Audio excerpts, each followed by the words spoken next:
أعوذ بالله من الشيطان الرجيم. بسم الله الرحمن الرحيم. الحمد لله رب العالمين، والصلاة والسلام على سيدنا محمد وآله وصحبه أجمعين. أما بعد، إن أريد إلا الإصلاح ما استطعت وما توفيقي إلا بالله عليه توكلت وإليه أنيب. ما شاء الله كان وما لم يشأ لم يكن، ولا حول ولا قوة إلا بالله العلي العظيم. أعوذ بالله من الشيطان الرجيم. بسم الله الرحمن الرحيم. وكذلك جعلناكم أمة وسطا لتكونوا شهداء على الناس ويكون الرسول عليكم شهيدا. صدق الله مولانا العظيم.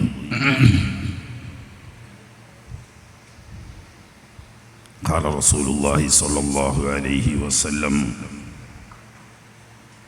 أصحابي كالنجوم بأيهم اقتديتم اهتديتم. صدق رسول الله صلى الله عليه وسلم. جميع العلم في القرآن لكن تقاصر عنه أفهام الرجال. ബഹുമാന്യ ഉസ്താദുമാർ, പ്രിയപ്പെട്ട മുതഅല്ലിം സുഹൃത്തുക്കൾ, അൽഹംദുലില്ലാഹ്,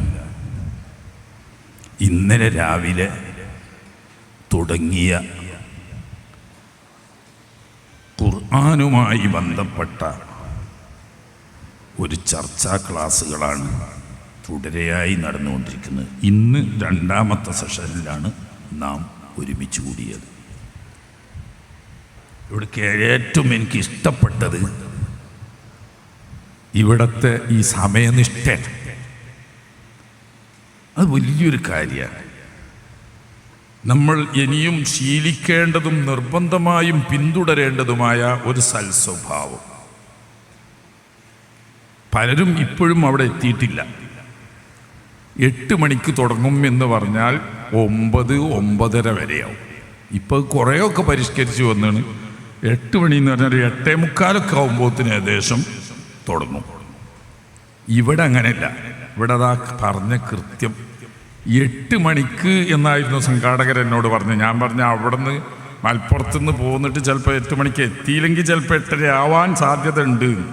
ഞാൻ നേരത്തെ എത്തുകയും ചെയ്തു. സംഘാടകർ അൽഹംദുലില്ലാഹ് 8 മണി എന്ന് പറഞ്ഞ ക്ലോക്കിലെ ബാങ്ക് പോലെ ആ കൃത്യത്തിന് തുടങ്ങി. അല്ലാഹു തആല ബർക്കത്ത് ചെയ്യട്ടെ. സംഘാടകർക്കും പ്രവർത്തകർക്കും ഉസ്താദന്മാർക്കും ഒക്കെ അല്ലാഹു സുബ്ഹാനഹു വ തആല ഖൈർ വർദ്ധിപ്പിച്ചു തരുമാറാകട്ടെ. നമ്മുടെ ജീവിതത്തിൽ പാലിക്കേണ്ട വളരെ പ്രധാനപ്പെട്ട ഒരു കാര്യമാണ് സമയനിഷ്ഠ പാലിക്കുക എന്നത്. ഞാനും തന്നെ പരമാവധി സമയനിഷ്ഠ പാലിക്കാൻ ശ്രമിക്കും. 1 മണിക്കൂറാണ് ക്ലാസ്സിന് തന്നത്. കുറച്ച് സമയം എന്തെങ്കിലും നിങ്ങൾക്ക് ചോദിക്കാനുണ്ടെങ്കിൽ ചോദിക്കാനതിൻ്റെ ശേഷം അതുണ്ടാവും. ഏതായാലും 1.5 മണിക്കൂറിൻ്റെ ഉള്ളിലായിട്ട് എല്ലാ പരിപാടിയും കഴിയും. അല്ലാഹു സുബ്ഹാനഹു വ തആല നാം ഈ ഒത്തുകൂടിയതും നാം സംസാരിക്കുന്നതും കേൾക്കുന്നതുമൊക്കെ ദുനിയാവിലും ആഖിറത്തിലും ഫലപ്രദമായ നാഫിയായ മജ്ലിസും ഇൽമുമാക്കി അല്ലാഹു കബൂലാക്കുമാറാകട്ടെ.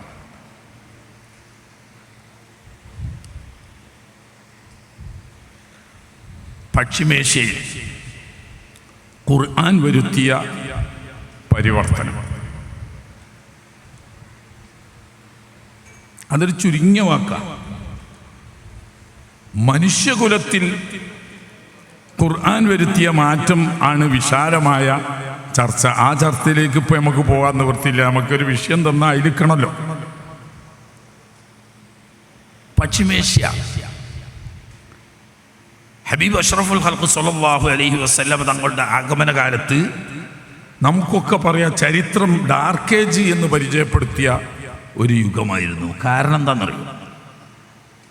3000 കൊല്ലങ്ങൾക്ക് മുമ്പ് ബഹുമാനപ്പെട്ട ഇസ്മായിൽ അലൈഹിസ്സലാത്തു വസ്സലാം ദഅവത്ത് നടത്തിയ അവിടുത്തെ റിസാലത്തിൻ്റെ കേന്ദ്രമാണ് ഈ പറയുന്ന പ്രദേശം. പശ്ചിമേഷ്യയിലാണ് മഹാനവറുകളുടെ ദഅവത്ത് നടന്നത്. അത് കഴിഞ്ഞിട്ട് ഏതാണ്ട് 3000-ഓളം വർഷം ഒരൊറ്റ നബിയോ റസൂലോ ആ പ്രദേശത്ത് എവിടെയും വന്നിട്ടില്ല. അഹ്ലു കിതാബുകളെ സംബന്ധിച്ച് ഇഷ്ടം പോലെ ധാരാളം നബിമാരും മുർസലീങ്ങളും കിതാബും ഒക്കെ വന്നപ്പോൾ ഇതൊന്നും എത്തിപ്പെട്ടിട്ടില്ലാത്തൊരു പ്രദേശമായിരുന്നു.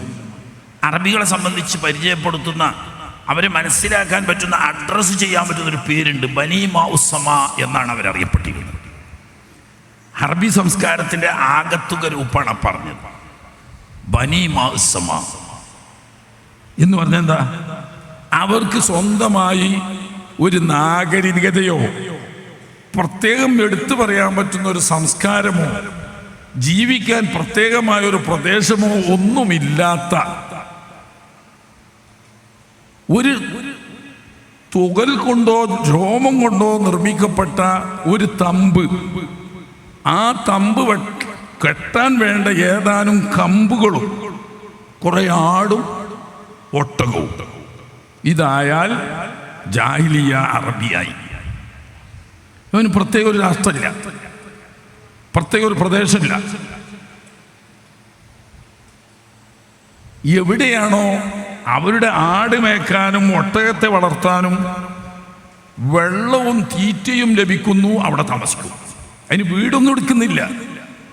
4 കമ്പ് കുത്തി അതിന്മേൽ ഒരു മേലെ ഒരു തോല് വിരിച്ച് ഒരു തമ്പ് കിട്ടും. അതിൽ അറബിയും കുടുംബവും താമസിക്കും. ആ തമ്പിൻ്റെ പരിസരത്ത് ആടിനെ കൂട്ടാനും ഒട്ടകത്തെ കെട്ടാനും ചെറിയ സൗകര്യവും ഉണ്ടാവും. അവിടുത്തെ വെള്ളവും അവിടുത്തെ പുല്ലും അവസാനിച്ചാൽ ഈ ആടുകളെയും ഒട്ടകത്തെയും തെളിച്ച് ഈ ടെൻറ്റ് പറിച്ചെടുത്ത് അതിൻ്റെ കാലും ടെൻറ്റും കൂടി കൂട്ടിക്കെട്ടി ചുമലിലേറ്റി അടുത്ത് വെള്ളം അന്വേഷിച്ചിറങ്ങും. അങ്ങനെ എവിടെ ചെന്നിട്ട് ഏത് പ്രദേശത്ത് ചെന്നിട്ടാണോ വെള്ളം കിട്ടുന്നത്, എവിടെയാണോ തീറ്റയുള്ളത് അവിടെ ഇറങ്ങുകയും അവിടെ ടെൻറ്റ് കെട്ടി അവിടെ താമസിക്കുകയും ചെയ്യുക. അങ്ങനെ ജീവിക്കുന്നു, ഭക്ഷിക്കുന്നു, കുടിക്കുന്നു, മരിക്കുന്നു, അല്ലാതെ മറ്റൊന്നുമില്ല. ഒരു പ്രത്യേക രാജ്യമോ ഒരു നാഗരികതയോ സംസ്കാരമോ ഒന്നും പറയാനില്ലാത്ത ഓരോ കബീലയും അവർക്ക് തോന്നുന്നത് പോലെ ആ കബീലയുടെ നേതാക്കന്മാർ പറയുന്ന നിർദ്ദേശങ്ങൾ അത് നിയമവും വ്യവസ്ഥയുമാവും, വേറൊന്നുമില്ല. ഇതിൽ നിന്ന് വ്യത്യസ്തമായി ഉണ്ടായിരുന്നത് യമനിലെ ഏകദേശം പ്രദേശങ്ങളാണ്.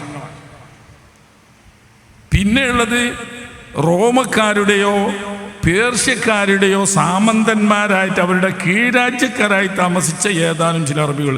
ഇത് രണ്ടും ജസീറത്തുൽ അറബിൽ പെടുകയും ഇല്ല. റോമക്കാരുടെയോ പേർഷ്യക്കാരുടെയോ കീഴ്രാജ്യമായിട്ട് അവരുടെ നിയമം അംഗീകരിച്ചുകൊണ്ട് ഒരു അറബി രാജാവ് കീഴ്രാജാവായി ഭരിക്കുന്ന ചില രാജ്യങ്ങളുണ്ടായിരുന്നു.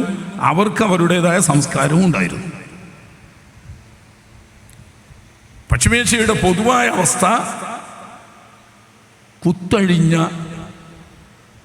ഒരു ജീവിതം, നൂലറ്റ പട്ടം പോലെ അലക്ഷ്യമായി പറന്നു പോകുന്നു, കാലം കഴിച്ചു കൂട്ടുന്നു.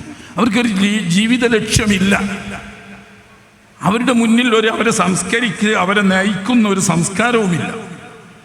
ഭാഷാപരമായും അങ്ങനെ തന്നെ. അറബികൾ ധാരാളം അറബി ഗോത്രങ്ങളുണ്ട്. ഓരോ ഗോത്രങ്ങൾക്കും പ്രത്യേകം ഭാഷാ ശൈലി. ഒക്കെ അറബി തന്നെയാണ്. പക്ഷെ ഒരു കൂട്ടർ പറയുന്നത് മറ്റേ കൂട്ടർക്ക് അറിയില്ല, അവർ പറയുന്നത് മറ്റേ കൂട്ടർക്ക് അറിയില്ല. ഓരോ ഗോത്രങ്ങൾക്കും പ്രത്യേക ഗോത്രഭാഷയായി തന്നെ വേർതിരിഞ്ഞു നിൽക്കുന്നു. ഇവരെ പരസ്പരം ബന്ധിപ്പിക്കാൻ വേണ്ടി ഒരു അച്ചടി ഭാഷ അക്കാലത്തില്ല, ഒരു പത്രഭാഷ അക്കാലത്തില്ല. അപ്പോൾ ഓരോ ഗോത്രങ്ങളും അവരുടെ ഒരു പ്രത്യേക ശൈലി ഉപയോഗിച്ചുകൊണ്ട് സംസാരിക്കുന്നു. അത് അവർക്ക് മനസ്സിലാവുന്നു. അവരുടെ ആ ശൈലി മറ്റുള്ളവർക്ക് അറിയില്ല. ഇവരുടെ ശൈലി വേറുള്ളവർക്കറിയില്ല.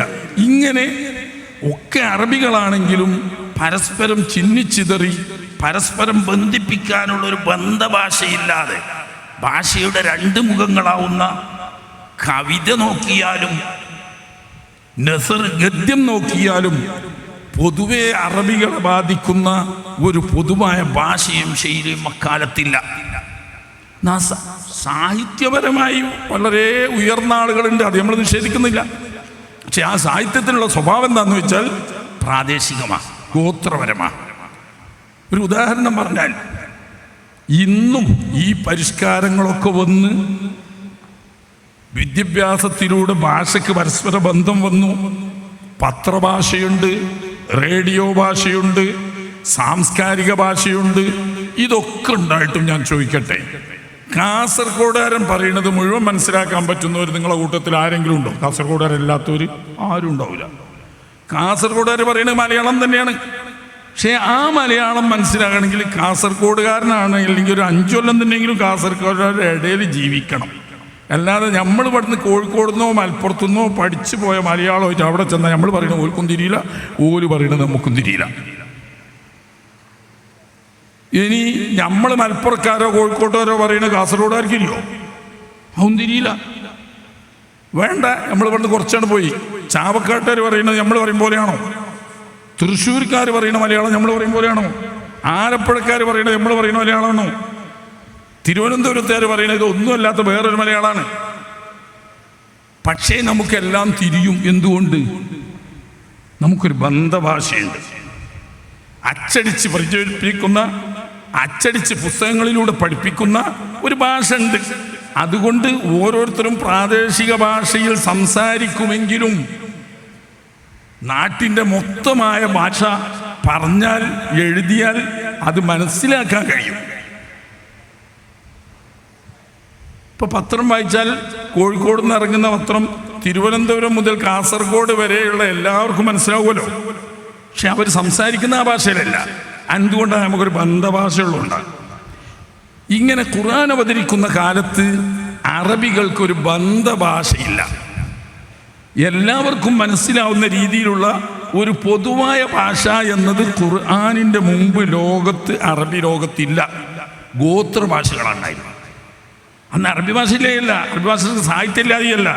പക്ഷേ ഈ ഗോത്രഭാഷയും ആ ഗോത്രഭാഷൻ്റെ സാഹിത്യമാണ് അവർക്കുണ്ടായിരുന്നത്.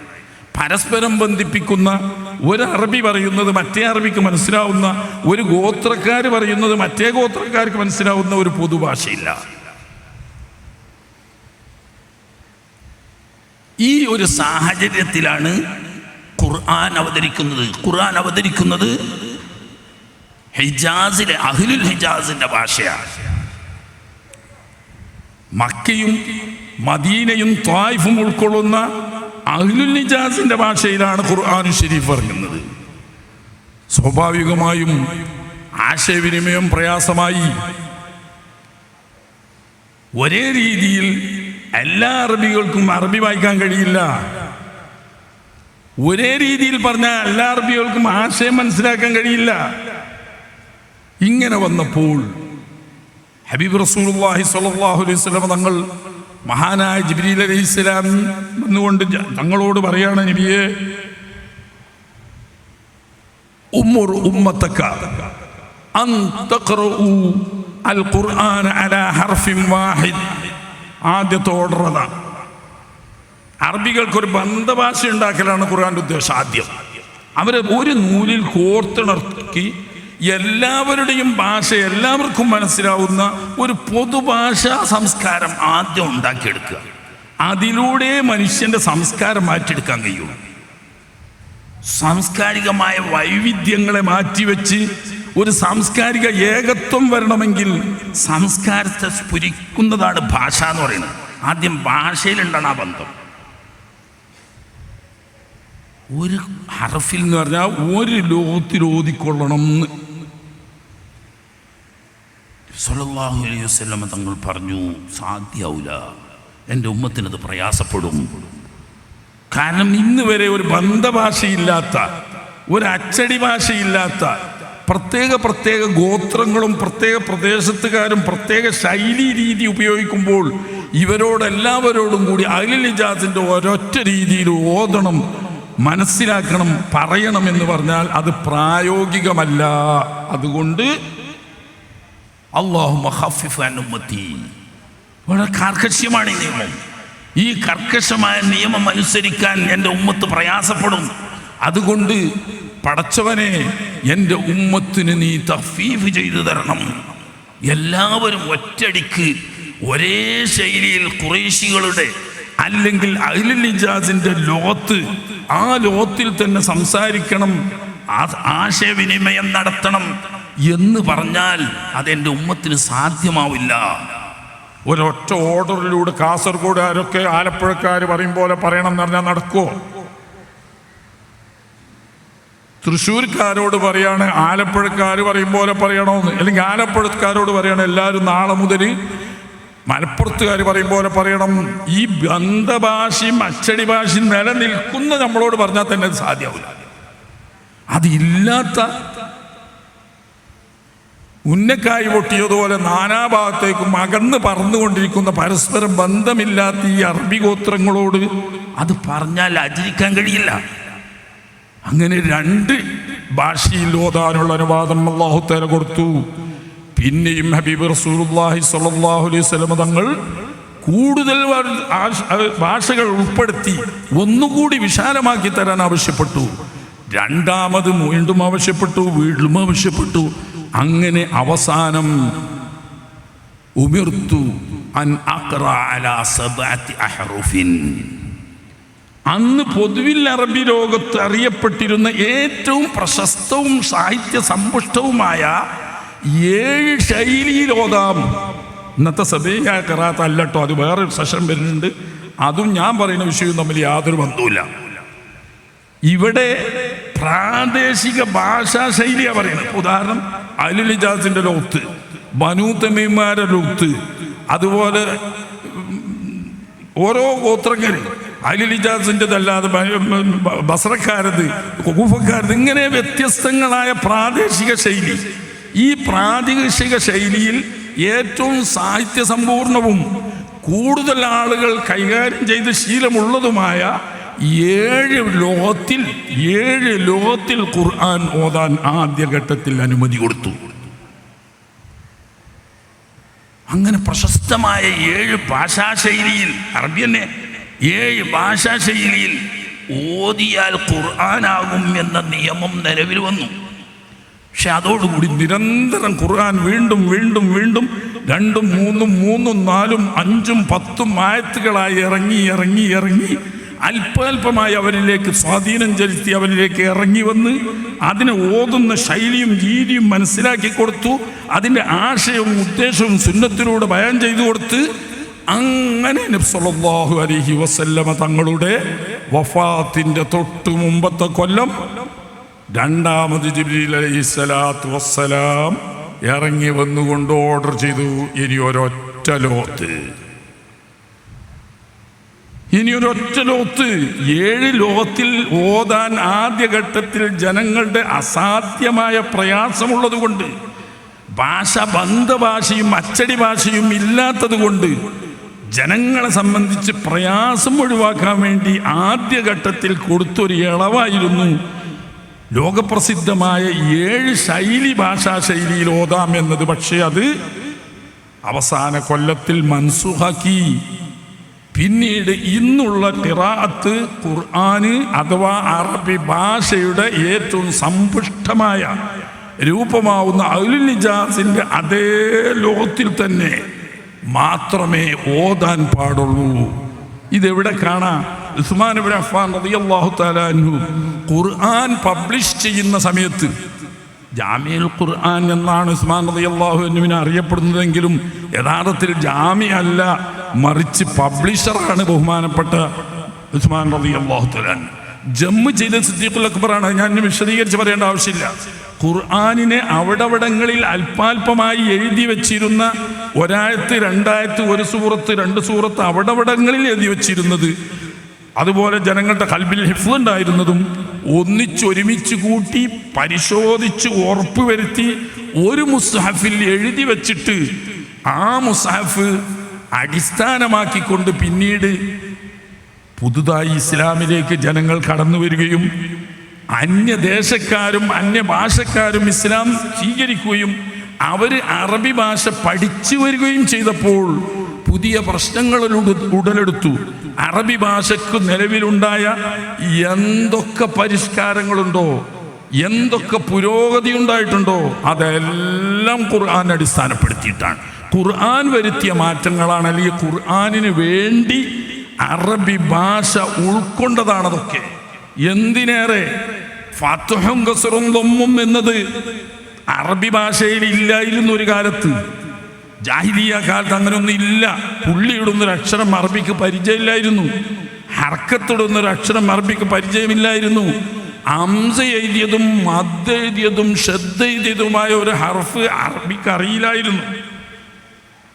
അവർക്ക് അതിൻ്റെ ആവശ്യവും ഇല്ലായിരുന്നു. പുള്ളിയിടാതെ, ഹർക്കത്തിടാതെ, മദ്ദടയാളപ്പെടുത്താതെ, ശ്രദ്ധടയാളപ്പെടുത്താതെ അവർക്ക് ഖുർആൻ നന്നായി ഓതാൻ അറിയുമായിരുന്നു. കാരണം അവർ സലീഖികളാണ്, പ്രകൃതിപരമായ അറബികളാണ്. പക്ഷെ ആദ്യം ഉണ്ടായിരുന്നത് ഈ ഭാഷാപരമായ ചില വ്യത്യാസങ്ങളായിരുന്നു. അത് 22 കൊല്ലം കൊണ്ട് ഭാഗികമായി കുറേശ്ശെ അല്പാൽപമായി മാറ്റി പരിചയപ്പെടുത്തി അച്ചടി ലിപി നിലവിൽ വരുത്തി, ബന്ധഭാഷ നിലവിൽ വന്നു.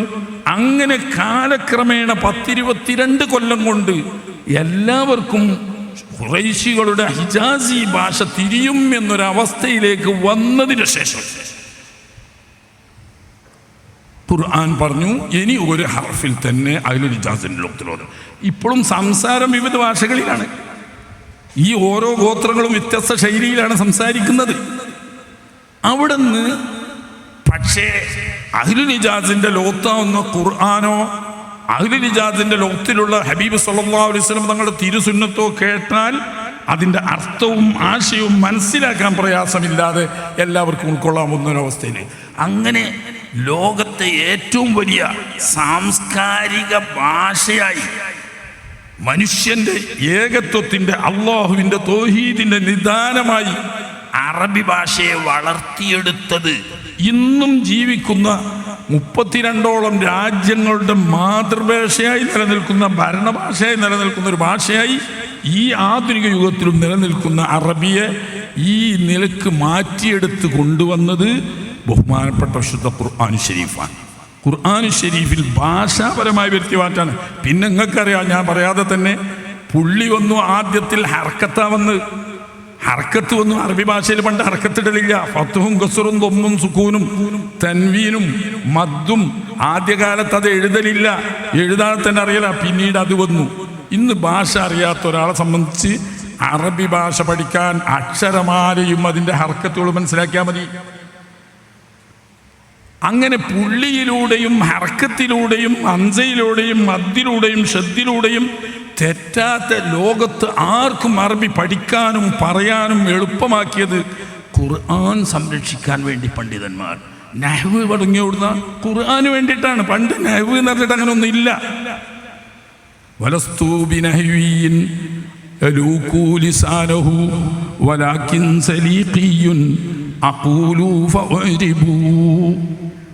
ഞാൻ നിങ്ങളെപ്പോലെ ഭാഷാ നിയമങ്ങൾ പഠിച്ച് വ്യാകരണ ശാസ്ത്രം മനസ്സിലാക്കി ഭാഷയെ ഒപ്പിച്ച് പറയുന്ന ആളല്ല. എനിക്കതിൻ്റെ ആവശ്യമില്ല. വലാകിൻ സലീഖിയുൻ, ഞാൻ പ്രകൃതിപരമായ ഒരു അറബിയാണ്. ആ പ്രകൃതിപരമായ അറബി അഖൂലു, ഞാൻ എൻ്റെ പ്രകൃതിപരമായ എൻ്റെ ഭാഷയോട് പറയും. ഫഅരിബു, അത് തന്നെ താൻ മുഅറബായിട്ടേ വരൂ. ഇങ്ങനെ ഒരു സജീവ ഭാഷയായി കോടിക്കണക്കിന് ആളുകൾ പരസ്പരം കൈമാറ്റം ചെയ്യുന്ന ആശയസമ്പുഷ്ടമായ ഒരു ഭാഷയായി ഇന്നും നിലനിർത്തുന്നുണ്ടെങ്കിൽ അന്ന് വരുത്തിയതും ഇന്നും അത് സജീവമായി നിലനിൽക്കുന്നതും ഖുർആൻ ഒന്ന് വരുത്തിയ സാന്നിധ്യമാണ്. ഖുർആൻ്റെ സാന്നിധ്യമാണ് ഈ മാറ്റങ്ങളുടെ കാരണം. ഇല്ലെങ്കിൽ മറ്റ് ലോകത്തുള്ള ഒരു ഭാഷക്കും ഇല്ലാത്ത 12 വിജ്ഞാന ശാഖകൾ അറബി ഭാഷയ്ക്ക് വേണ്ടി മാത്രം എഴുതപ്പെട്ടു.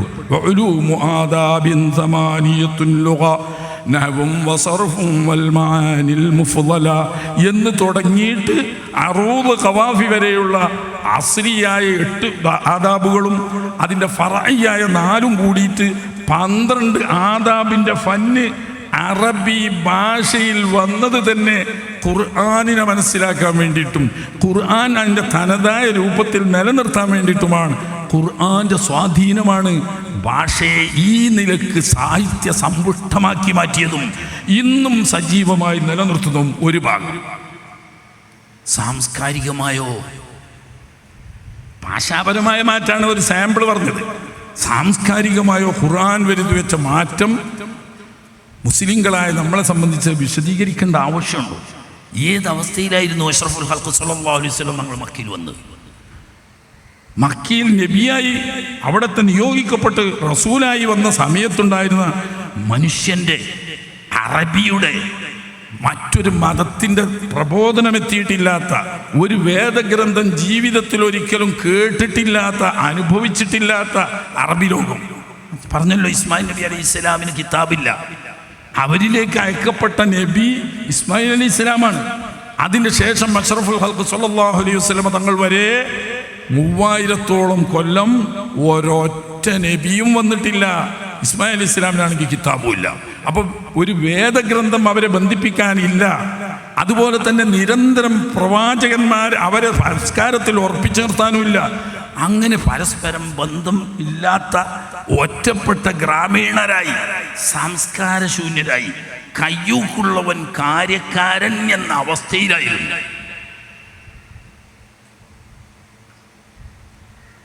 എന്നും അവരെ നയിച്ചിരുന്നത് യുദ്ധവും കൊള്ളയും അതുപോലെ തന്നെ പെണ്ണുപിടുത്തവും കള്ളുകുടിയും.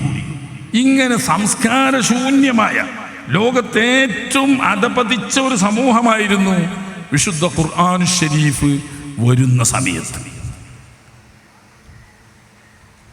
എത്രത്തോളം നിങ്ങൾക്കൊക്കെ അറിയുമല്ലോ, ഒരു ജാഹിലിയ കാലത്തുള്ള ഒരു അറബി മരിക്കാൻ പോകുമ്പോൾ മക്കളെ വിളിച്ചിട്ട് വസിയത്ത് ചെയ്ത് ഓർമ്മ ഞങ്ങൾക്ക്,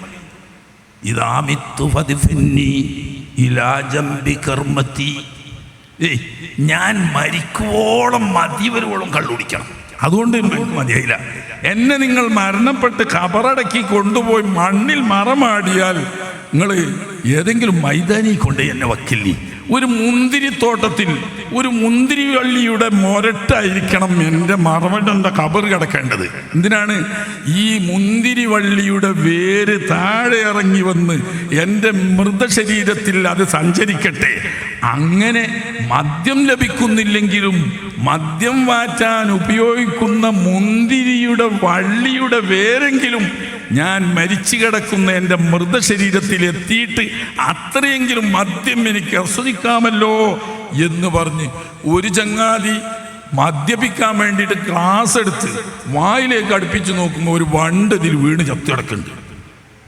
മദ്യത്തിൻ്റെ ഗ്ലാസ്സിൽ ഒരു വണ്ട് ചത്തിടക്കുന്നുണ്ട്. ഇയാൾ ആ കയ്യിൽ ഇങ്ങനെ എടുത്തിട്ട് പറയാമോ, വാഹല്ലക്ക്, എന്തൊരു സന്തോഷമായി. കുടിച്ച് കുടിച്ച് കുടിച്ച് മതിവരോളം കുടിച്ച് മുങ്ങിക്കുളിച്ച് അതിൽ തന്നെ മരിച്ചു കിടക്കാൻ നീ എന്തുമാത്രം ഭാഗ്യവതിയായി. ഈ ഒരു സംസ്കാരത്തിലാണ് ഞാൻ കഥ പറഞ്ഞ് ചിന്തിക്കാൻ പറഞ്ഞതല്ല, അന്നത്തെ സംസ്കാരമാണ് ഞാൻ പറയുന്നത്. ആ ഒരു സംസ്കാരത്തിൽ നിന്നും ഖുർആൻ ഷരീഫ് പടിപടിയായി അവരെ വളർത്തിയെടുത്തു. ഒന്നാമത് സൂറത്തു നഹ്ലിലൂടെ അല്ലാഹു തആല സൂചന കൊടുത്തു. വമിൻ സമറാത്തിൻ നഖീലി തത്തഖിദൂന മിൻഹു സകറൻ വരിസ്ഖൻ ഹസന. മദ്യത്തെപ്പറ്റി ഖുർആന്റെ ആദ്യ പരാമർശം അതാണ്. സൂറത്തു നഹ്ലിലെ ആ പരാമർശം, വമിൻ സമറാത്തിൻ നഖീലി വൽ അനാബ്, മുന്തിരിയിൽ നിന്നും ഈത്തപ്പഴത്തിൽ നിന്നും നിങ്ങൾ തത്തഖിദൂന സകറ, ലഹരി പദാർത്ഥങ്ങൾ ഉണ്ടാക്കുന്നു, വരിസ്ഖൻ ഹസന, നല്ല ഭക്ഷ്യവസ്തുക്കളും ഉണ്ടോ. മദ്യം ഉണ്ടാക്കുന്നു എന്ന് പറഞ്ഞിട്ട് അത് നല്ലതെന്നും പറഞ്ഞില്ല, ചീത്തെന്നും പറഞ്ഞില്ല. പക്ഷേ ബുദ്ധിയുള്ളവർക്ക് മനസ്സിലാക്കാൻ പറഞ്ഞു വരിസ്ഖൻ ഹസന, ബാക്കിയുള്ളതൊക്കെ നല്ല റിസ്ക്കാണ്. അപ്പൊ തന്നെ അതിന്റെ ഓപ്പോസിറ്റ് കിട്ടുമല്ലോ, മറ്റേ നല്ലതല്ല എന്നാ തുറന്നു പറഞ്ഞു. ഇല്ല, ആ സമയത്ത് പറയാൻ കഴിയൂല. ആ സമയത്ത് അത് പറയാൻ കഴിയില്ല. മദ്യത്തിന്റെ ഗ്ലാസിൽ വീണ് ചത്തുകിടക്കുന്ന വണ്ടിനെ കയ്യിലെടുത്തിട്ട് അഭിമാനം പറയാണ്, ഓ എന്തൊരു ഭാഗ്യവതിയാണ്. അവരോട് ഒറ്റടിക്ക് കള്ളുടിക്കരുതെന്ന് പറഞ്ഞാൽ ഖുർആൻ മാറ്റിയെടുക്കാൻ കഴിയില്ല. ഖുർആൻ പടിപടിയായി ശാസ്ത്രീയമായി പ്രായോഗികമായി മാറ്റിക്കൊണ്ടിരിക്കുക. ബുദ്ധിയുള്ള ചിന്തിക്കുന്ന ആളുകൾ അവിടെ തന്നെ ചിന്തിച്ചു.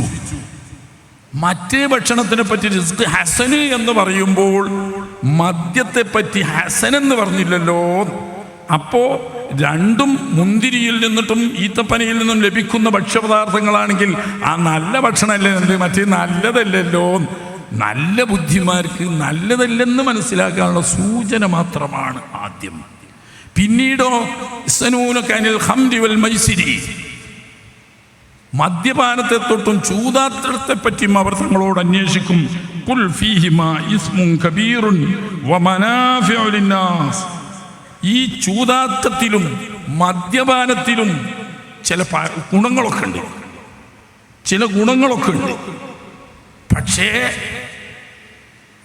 ഇസ്മുഹുമാ അക്ബറു മിൻ നഫ്ഇഹിമാ, അതിനാൽ ഉടനെടുക്കുന്ന കുറ്റകരമായ സാമൂഹ്യ സാഹചര്യം കുറ്റവാസനയിലേക്കും അക്രമത്തിലേക്കും മനുഷ്യ സംസ്കാരത്തിൻ്റെ അധപതനത്തിലേക്കും വഹിക്കുന്ന കാര്യങ്ങൾ നോക്കുമ്പോൾ വളരെ കൂടുതലാണ് ഇതിൻ്റെ അനർത്ഥങ്ങൾ. ഇതിൻ്റെ ഫലം വളരെ തുച്ഛമാണ്.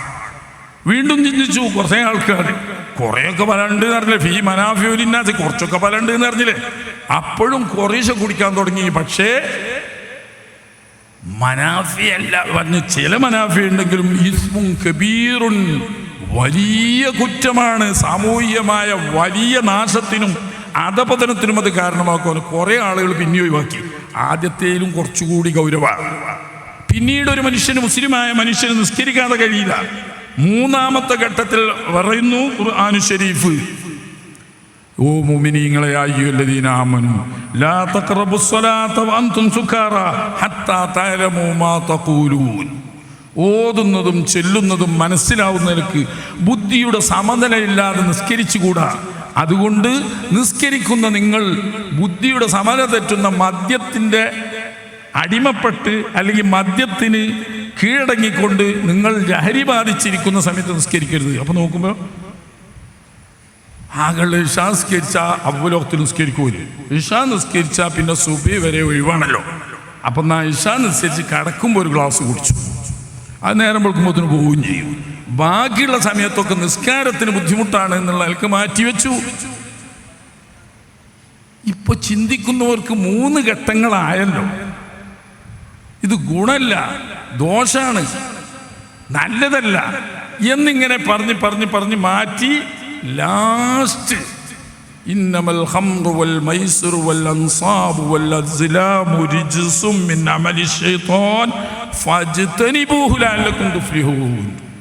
മദ്യം, ചൂതാട്ടം, മാലിന്യം അതൊക്കെ കടുത്ത മലിന വസ്തുക്കളാണെന്നും ഫജ്തനിബൂഹു പാടെ അതുമായി നിങ്ങൾ വിട്ടു നിൽക്കണമെന്നും എങ്കിലേ ലഅല്ലകും തുഫ്ലിഹൂൻ നിങ്ങൾക്ക് വിജയം കരഗതമാകൂ എന്ന് തീർത്ത് അല്ലാഹു തആല പറയുന്ന. അപ്പോഴേക്ക് കൊല്ലങ്ങളുടെ ദൈർഘ്യം വന്നു. മക്കയിൽ നിന്നിട്ട് 13 കൊല്ലം കഴിഞ്ഞ് മദീനയിൽ വന്നിട്ട് ബദർ യുദ്ധം കഴിഞ്ഞതിൻ്റെ ശേഷമാണ് കള്ള് ഹറാമാക്കുന്നത്. ഏകദേശം 10-15 കൊല്ലം കൊണ്ട്. കാരണം എന്തുകൊണ്ട്? അറബികളുടെ സംസ്കാരത്തിൻ്റെ അവിഭാജ്യമായ ഒരു ഘടകമായി മാറിയിരുന്നു മദ്യപാനം എന്നത്. അത് ഒഴിച്ചുകൊണ്ടുള്ള ഒരു ജീവിതം അവർക്ക് ചിന്തിക്കാൻ കഴിയില്ലായിരുന്നു.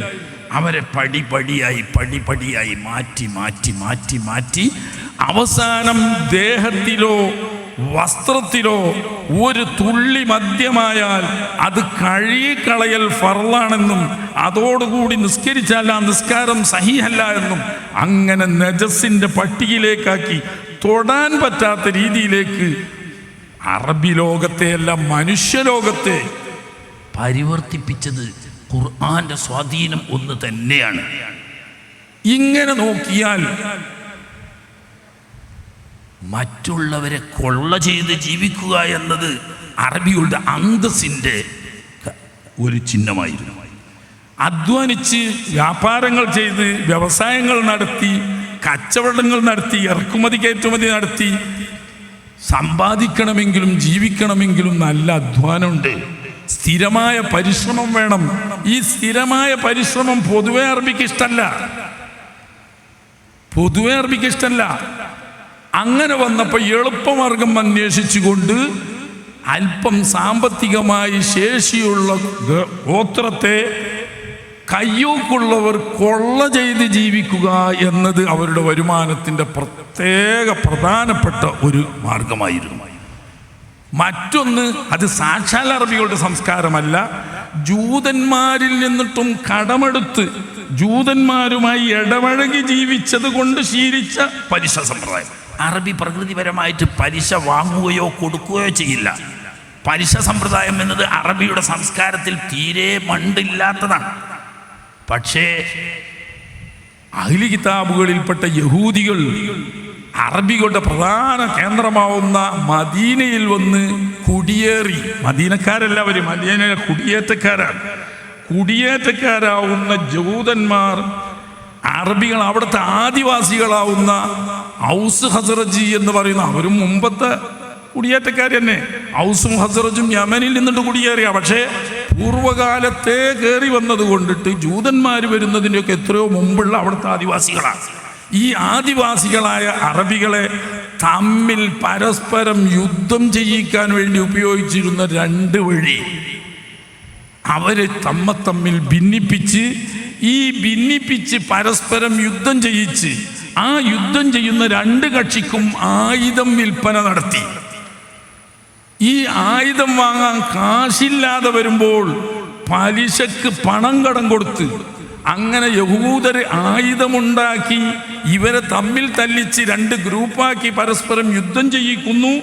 ഈ യുദ്ധം ചെയ്യാൻ വേണ്ടി രണ്ട് കൂട്ടർക്കും ആയുധമുണ്ടാക്കി വിൽക്കുന്നു. ഈ ആയുധം വാങ്ങാൻ കാശില്ലാത്ത അറബിയോട് പലിശക്ക് കടം കൊടുക്കുന്നു. അങ്ങനെ പലിശക്ക് കടം വാങ്ങി ആയുധം വാങ്ങി പരസ്പരം കഴുത്തറുത്ത് യുദ്ധം ചെയ്ത് അറബികൾ നാശത്തിൻ്റെ വക്കിലെത്തി. വകുന്തും അലാ ശഫാ ഹുഫ്റത്തിൻ മിനന്നാരി ഫഅൻഖദകും മിൻഹാ. ആ അവസ്ഥയെക്കുറിച്ചാണ് ഖുർആൻ സംസാരിക്കുന്നത്.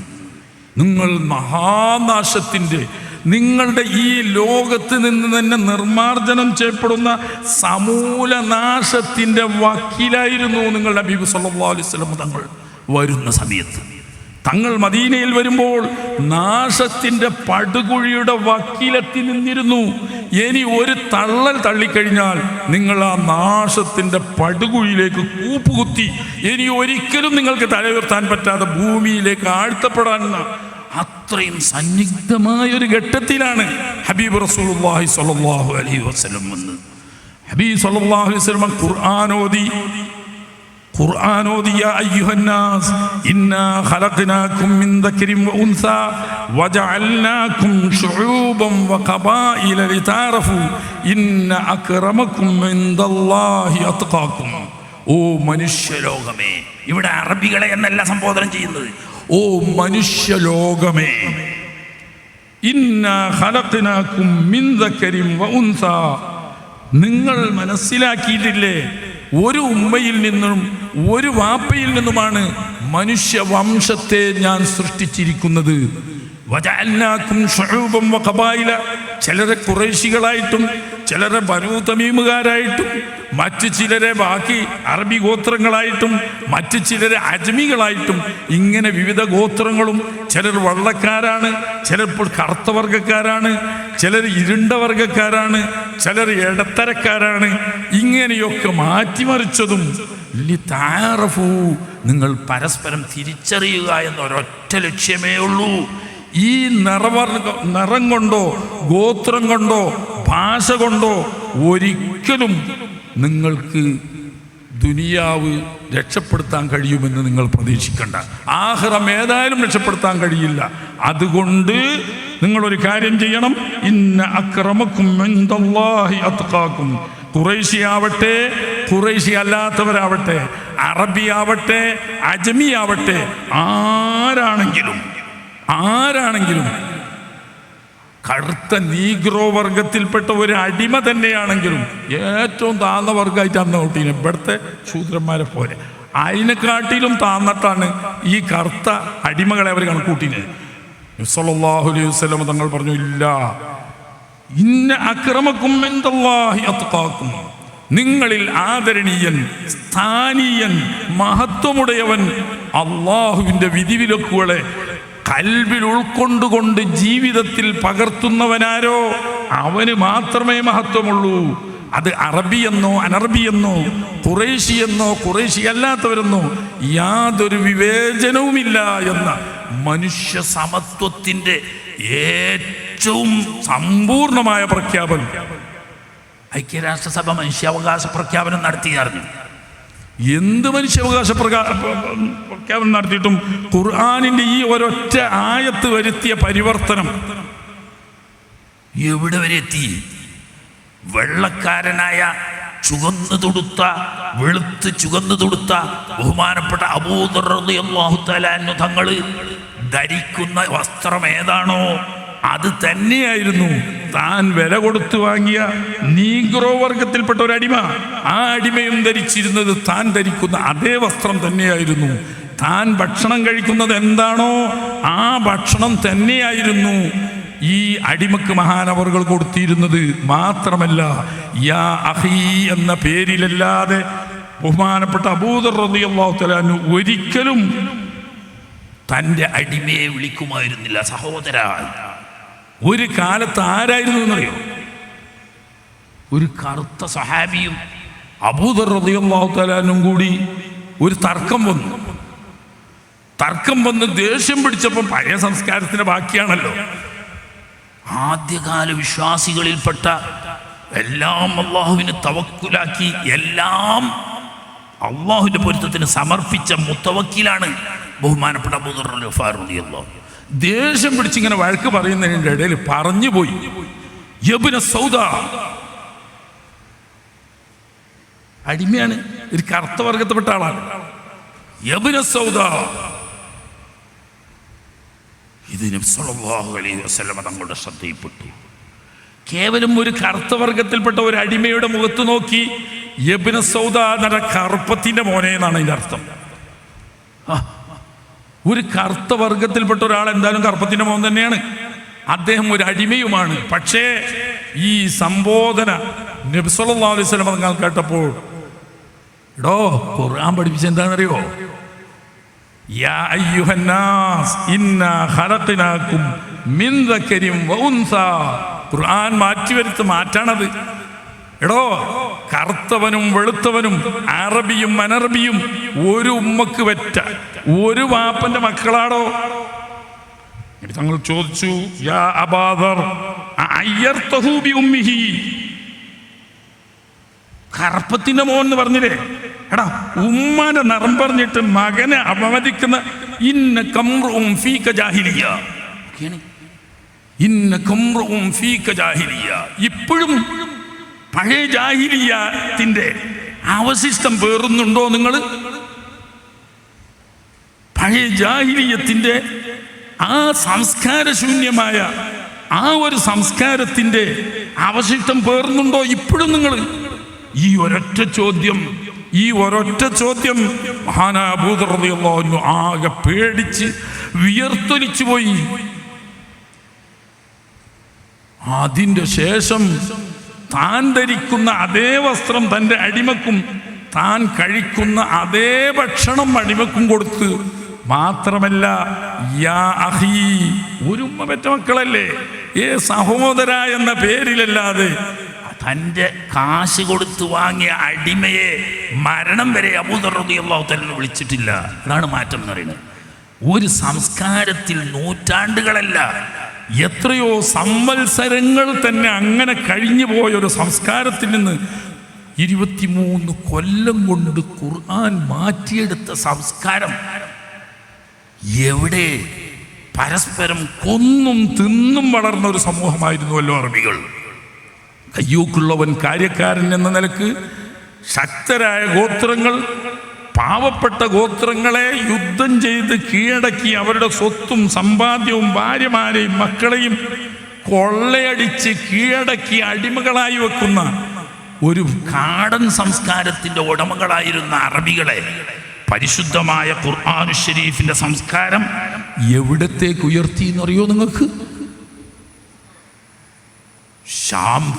ഷാം നടക്കുന്ന സമയത്ത് ബഹുമാനപ്പെട്ട ഇക്രിമത്ത് റളിയല്ലാഹു തആല അൻഹു, ബഹുമാനപ്പെട്ട ഹിഷാം റളിയല്ലാഹു തആല അൻഹു, ഇക്രിമ റളിയല്ലാഹു അൻഹു മക്ക കണ്ട ഏറ്റവും വലിയ നേതാവായ അബൂജഹലിന്റെ മകനാണ്. ഹിഷാം റളിയല്ലാഹു അൻഹു അബൂജഹലിന്റെ നേരെ സഹോദരനാണ്. അവർ മക്കം ഫതഹോടുകൂടി ഇസ്ലാം മതം സ്വീകരിച്ച് നല്ല മുത്തഖീങ്ങളായി മാറിയവരാണ്.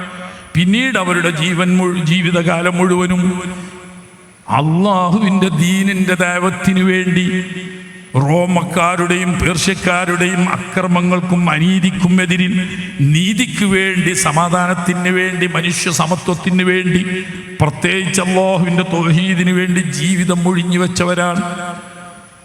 ഫത്ഹു ഷാമിൽ യുദ്ധം നടക്കുന്നു. കഠിനമായ യുദ്ധം നടന്ന് ആ യുദ്ധം നടക്കുന്ന സമയത്ത് പലരും പിന്തിരിഞ്ഞോടാൻ ശ്രമിച്ചപ്പോൾ അബൂജഹലിൻ്റെ അനുജൻ അബൂജഹലിൻ്റെ മകനെ വിളിച്ചിട്ട് പറയാണ്, മോനെ, നമ്മളെക്കാളും താഴ്ന്ന ഗോത്രക്കാരുണ്ടായിരുന്നു മക്കത്ത്. അവരൊക്കെ ആദ്യം തന്നെ ഇസ്ലാം മതം വിശ്വസിച്ചു. അള്ളാഹുവിൻ്റെ റസൂലിൻ്റെ സുന്നത്തിലേക്കും പരിശുദ്ധ ഖുർആനിലേക്കും മുൻകടന്ന് അള്ളാഹിൻ്റെ അടുക്കൽ അവർ വലിയ സ്ഥാനക്കാരായി. നമ്മൾ ജാഹിലിയ കാലത്തുള്ള ഗോത്രമഹിമയും പറഞ്ഞ് നമ്മൾ മാറി നിന്നു. അവസാന കാലത്ത് മക്കം ഫത്ത് ആകേണ്ടി വന്നു നമ്മൾ മുസ്ലിമാകാൻ. പിന്നെ 2 കൊല്ലം കൊണ്ട് നബി സല്ലല്ലാഹു അലൈഹി വസല്ലം പോയില്ലേ, നമുക്ക് തങ്ങളോടുകൂടി സേവനം ചെയ്യാൻ അധികം സമയം കിട്ടിയിട്ടില്ല. പക്ഷേ നമ്മൾ കുറ്റബോധത്തോടെ കാത്തിരിക്കേണ്ടവരല്ല. നമുക്ക് നഷ്ടപ്പെട്ട ആ നഷ്ടം നമ്മൾ പരിഹരിക്കണം. അതാണ് നമ്മുടെ ഉത്തരവാദിത്വം. അതുകൊണ്ട് ഇനിയൊരു വിശ്രമം ഈ ജീവിതത്തിലില്ല.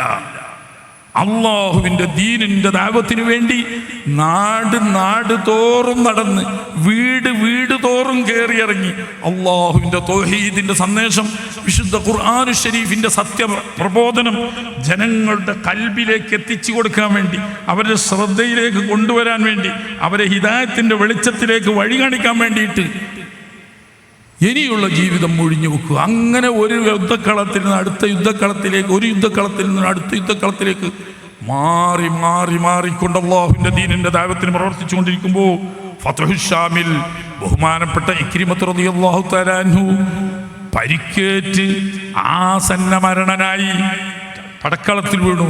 എളാപ്പ ഹിഷാം റളിയല്ലാഹു തആല അൻഹു പരിക്കേറ്റ് പടക്കളത്തിൽ വീണു. മറ്റ് പലരും ഷഹീദായി, മറ്റൊരു മരണപ്രായനായി മരിക്കുന്ന അവസാനത്തെ അന്ത്യശ്വാസം വലിച്ചുകൊണ്ടിരിക്കുകയാണ്. ആ സമയത്താണ് പരിക്കേറ്റ് കിടക്കുന്ന ഒരാൾ എന്ന് അന്ത്യശ്വാസം വരാനായ സമയത്തുള്ള ആ പൊറുതിയുടെ സ്വസ്ഥത.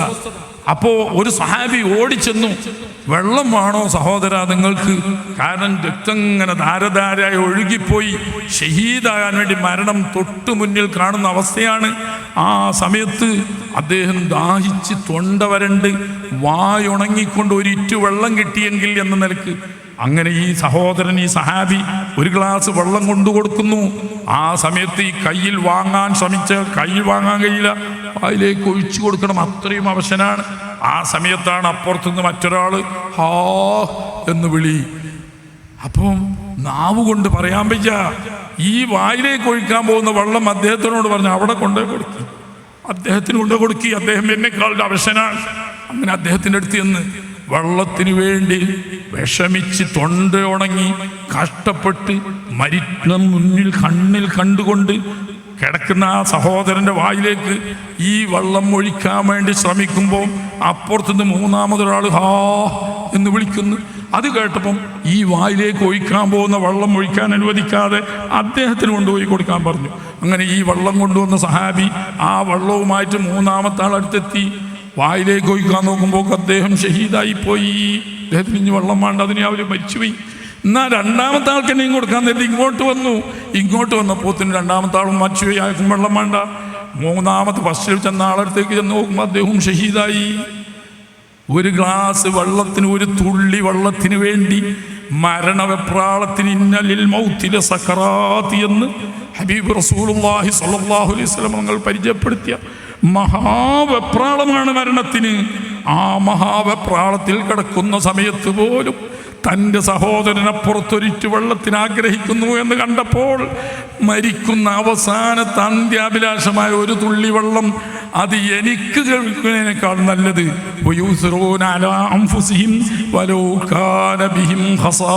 ഖുർആൻ പഠിപ്പിച്ചതാണത്.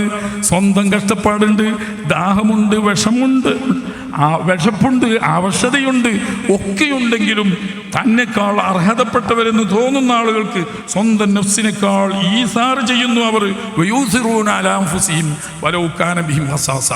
മരിക്കാൻ കിടക്കുന്ന അന്ത്യശ്വാസം വലിച്ചുകൊണ്ടിരിക്കുന്ന സമയത്ത് പോലും തൻ്റെ സഹോദരന് ഒഴിച്ച് വെള്ളം കുടിക്കട്ടെ, ഞാൻ കുടിക്കാതെ മരിച്ചെങ്കിലും വിരോധമില്ല എന്നൊരു സംസ്കാരത്തിലേക്ക്, സമസൃഷ്ടി സ്നേഹത്തിലേക്ക്, മനുഷ്യൻ്റെ സമത്വത്തിലേക്ക് ഹബീബ് റസൂലുള്ളാഹി സ്വല്ലല്ലാഹു അലൈഹി വസല്ലം തങ്ങൾ ആ സഹാബത്തിനെ ഖുർആനിലൂടെ മാറ്റിയെടുത്തു. ഖുർആന്റെ ഒറ്റ പ്രഖ്യാപനാണത്.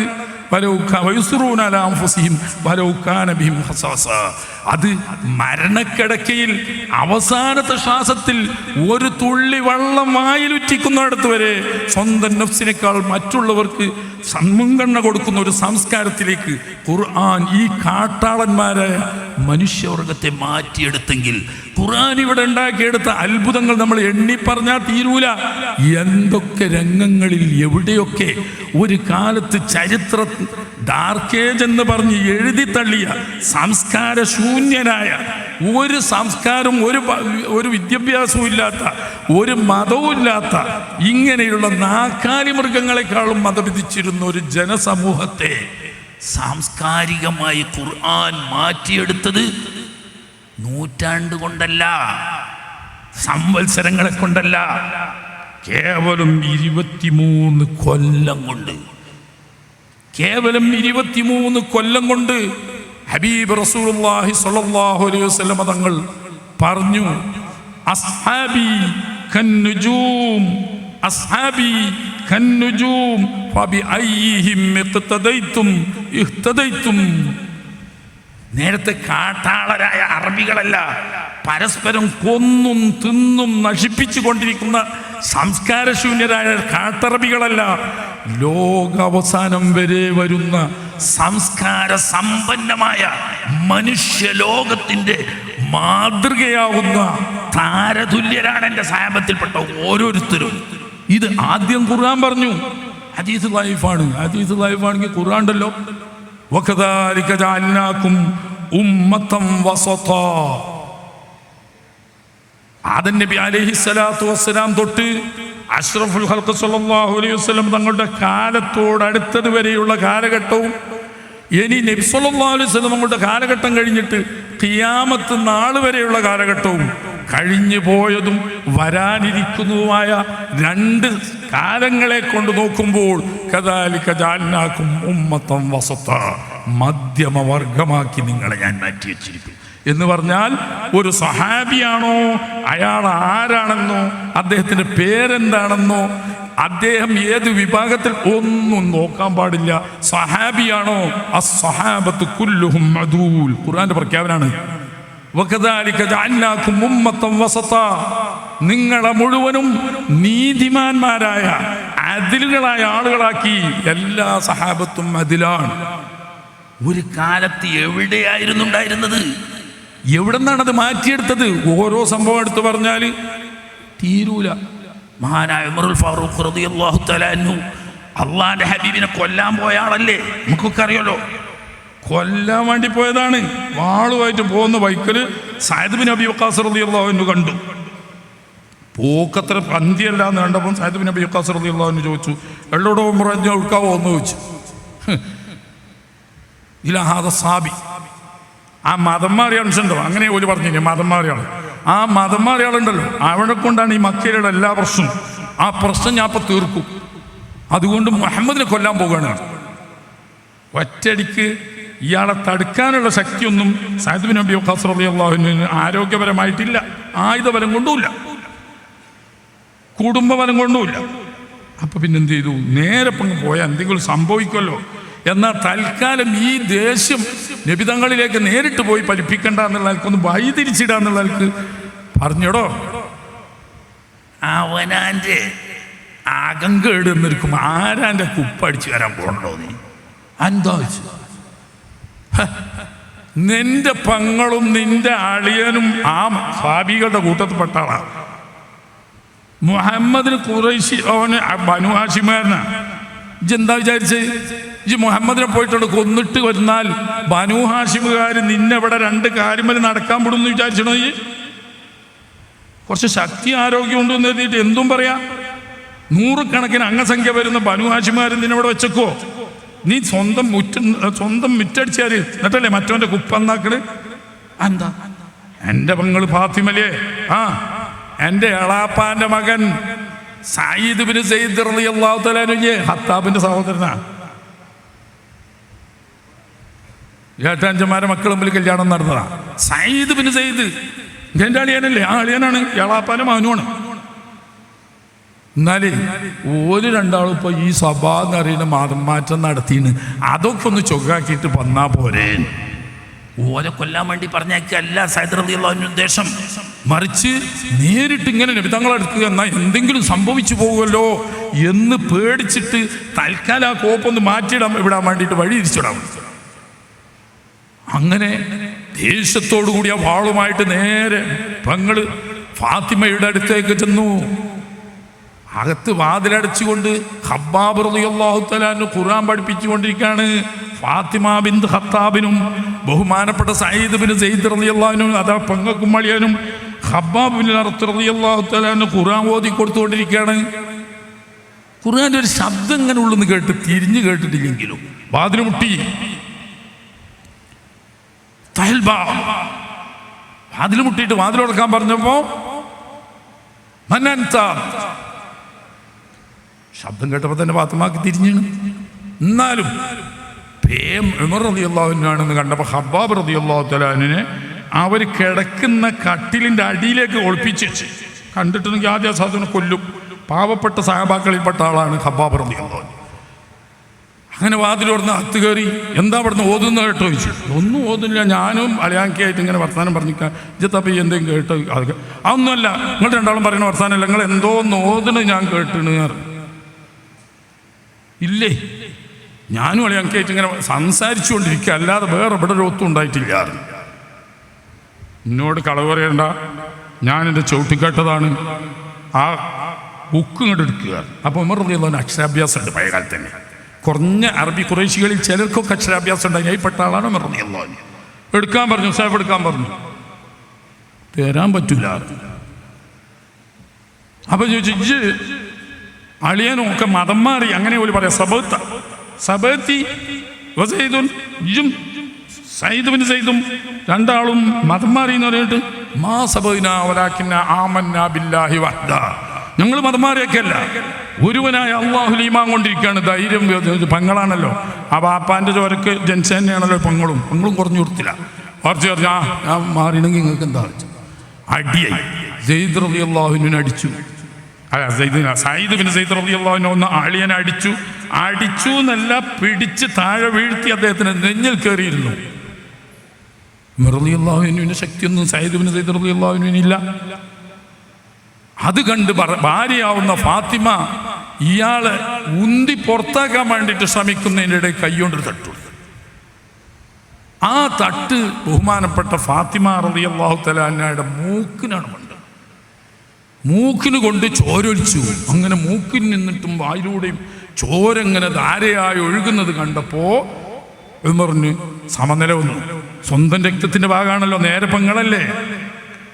ഒന്ന് പദം വന്നിട്ട് പറഞ്ഞു, എന്നോട് കളവൊന്നും പറയണ്ട, ഇവിടെ നിങ്ങൾ മതം മാറിയെന്നും എനിക്കറിയാം, നിങ്ങൾ ഇവിടെ നിങ്ങളെ കിതാബാണ് ഓതുന്നതെന്നും അറിയാം, ഞാനൊന്ന് വായിച്ചോട്ടെ.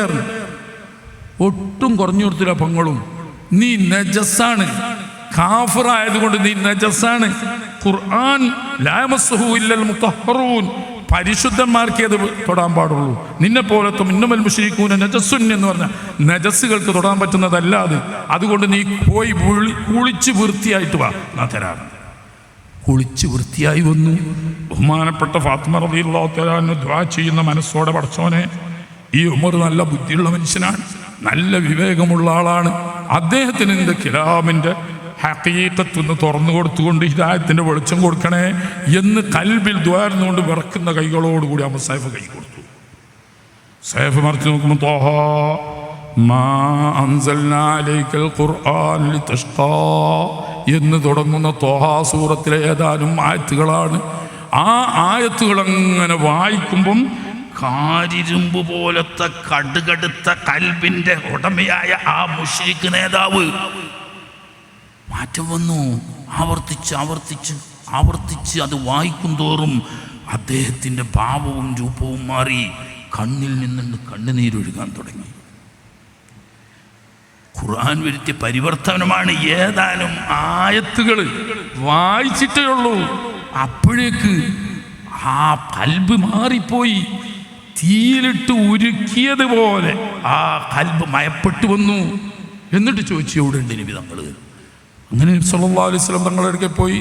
അപ്പം എന്തേ പറഞ്ഞു ചോദിച്ചാൽ, ഖുർആനിൻ്റെ ഒരൊറ്റ വായന കൊണ്ട് ഏതാനും ആയത്തുകൾ മനസ്സിരുത്തി വായിച്ചപ്പോൾ ഒരു മനുഷ്യൻ, അതെന്നെ ഇസ്ലാമിൻ്റെ ഏറ്റവും വലിയ ശത്രുവും അള്ളാഹിൻ്റെ ഹബീബിനെ കൊല്ലാൻ വേണ്ടി ആയുധമെടുത്തുന്ന വഴിമധ്യേ അദ്ദേഹത്തിൻ്റെ കൽബിനെ പരിവർത്തിപ്പിച്ച് ഇസ്ലാമിൻ്റെ രണ്ടാമത്തെ ഖലീഫയായി അവരോധിക്കാൻ മാത്രം ഖുർആൻ പരിവർത്തനം വരുത്തിയെങ്കിൽ അത് മൂമിനായില്ലേ? ഇന്ന് മൂമിനാണ്ടാം. ഞാൻ നിർത്താൻ സമയം.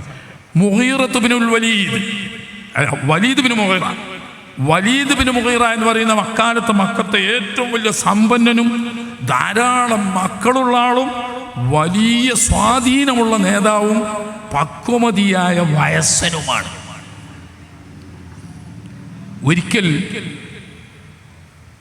പലവരും നബിതങ്ങളുടെ അടുത്തേക്ക് അയച്ച് മധ്യസ്ഥം പറഞ്ഞ് പ്രശ്നം രമ്യമായി പരിഹരിക്കാൻ പല ശ്രമങ്ങളും നടത്തുന്നുണ്ട്. ആ കൂട്ടത്തിൽ ഈ വലീദ് ബിൻ മുഗീറയെ ഖുറൈശികൾ പ്രതിനിധിയായ ചെന്തിന് നബി സല്ലല്ലാഹു അലൈഹി വസല്ലമയുമായി ശാന്തമായി സംസാരിച്ച് നമുക്ക് ഈ പ്രശ്നത്തിന് ഒരു കോംപ്രമൈസ് ചെയ്യാം.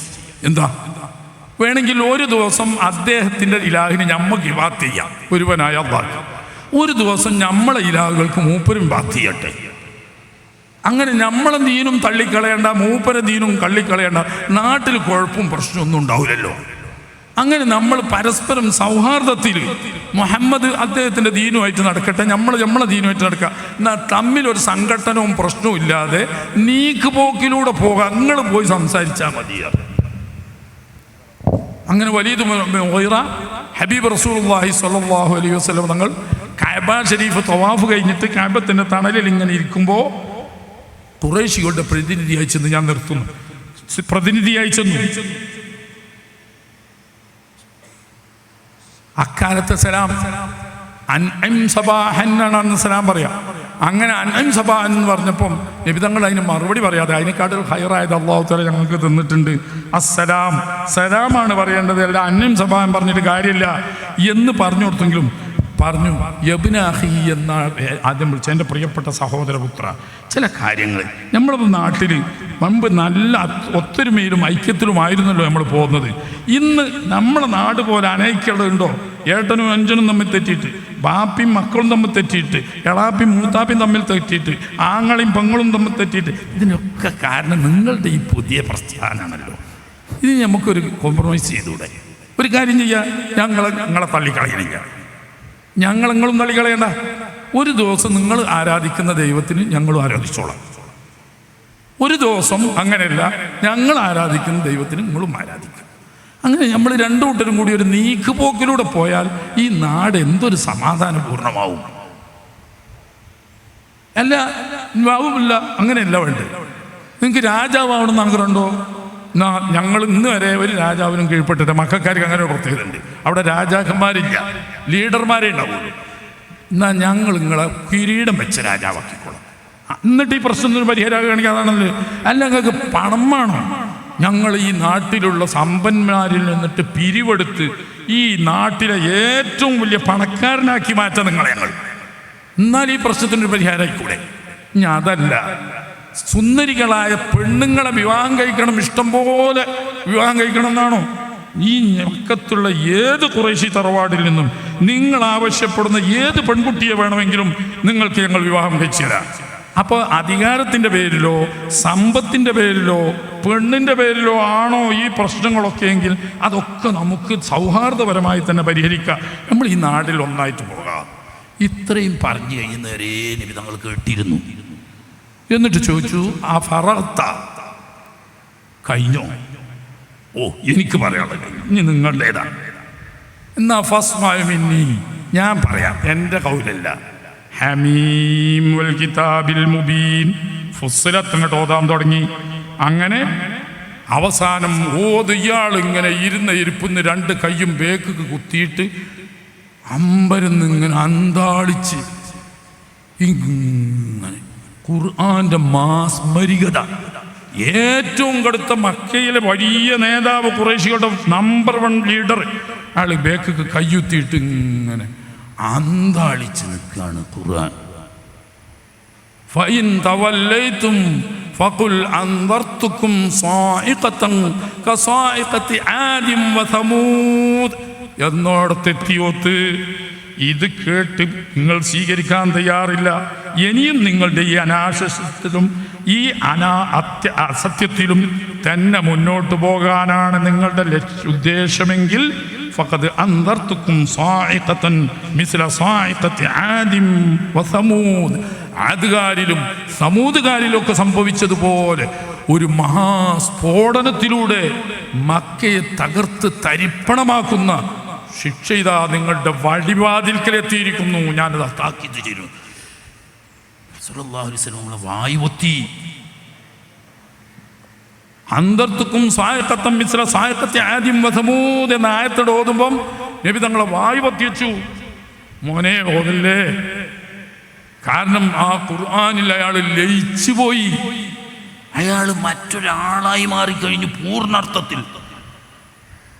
ഇപ്പൊ അദാബ് കിട്ട് ഇറങ്ങുന്ന കണ്ണു മുന്നിൽ കാണുന്ന പ്രതീതി ഒറ്റ പ്രാവശ്യം കേട്ടിട്ടാണ്. എന്നിട്ട് നബി തങ്ങൾ പറഞ്ഞു, കേട്ടോ? ഓ, കേട്ടു. ഇതാണ് എനിക്ക് പറയാനുള്ളത്. പിന്നെ 2 അക്ഷരം പറയാതെ അയാൾ അവിടെ നിന്ന് എഴുന്നേറ്റ് പോയി. ചെല്ലുന്നത് കണ്ടപ്പോ തന്നെ അബൂജാലും കൂട്ടർ പറഞ്ഞു, നോക്കിയാ നമ്മളെ അബുൽ മുഗീറ, വലീദ് ബിൻ മുഗീറ പോയ മുഖം കൊണ്ടല്ല അങ്ങോട്ട് വരുന്നത്. ഓൻ എന്തോ ആ സീർ പറ്റിയിരുന്നു, മുഹമ്മദിന് സീർ പറ്റിയെന്നാ തോന്നുന്നത്. അങ്ങനെ പിന്നെ നീണ്ട ചരിത്ര. അവസാനം ഇദ്ദേഹമാണ് അവസാനം നിങ്ങൾ എന്നെ മാറ്റി പറയാതെ നിവർത്തില്ല എന്ന് പറഞ്ഞാൽ ആ ഖുർആനെ സംബന്ധിച്ച് അദ്ദേഹം ഒരു റിപ്പോർട്ട് ചെയ്തിട്ടുണ്ട്. അതിൻ്റെ മാസ്മരികതയും അതിൻ്റെ വശ്യ സൗന്ദര്യവും മനുഷ്യനിൽ സ്വാധീനിച്ച് മനുഷ്യനെ പരിവർത്തനപ്പെടുത്താനുള്ള പ്രത്യേകമായ കഴിവും ഈ വലീദ് ബിൻ മുഗീറ പറഞ്ഞപ്പോൾ ഇവർക്ക് വലിയ പ്രയാസമായി. അവരുടെ നേതാവ് പോവുകയാണോ എന്നുള്ളത്. അപ്പോൾ ഞാൻ ചരിത്രം ബാക്കി തുടർന്ന് പറയല്ല, സമയമില്ലാത്തത് കൊണ്ട് നിർത്തുകയാണ്. അഥവാ എത്ര വലിയ കഠിന ശത്രുവാണെങ്കിലും ഒരൊറ്റ പ്രാവശ്യത്തെ കേൾവിയിലൂടെ ഒരു കാട്ടാളനായ മനുഷ്യനെ ഒരു ആട്ടിൻകുട്ടിയായി മാറ്റിയെടുക്കാനുള്ള മാസ്മരിക ശക്തി ഖുർആൻ ശരീഫിനുണ്ടായിരുന്നു.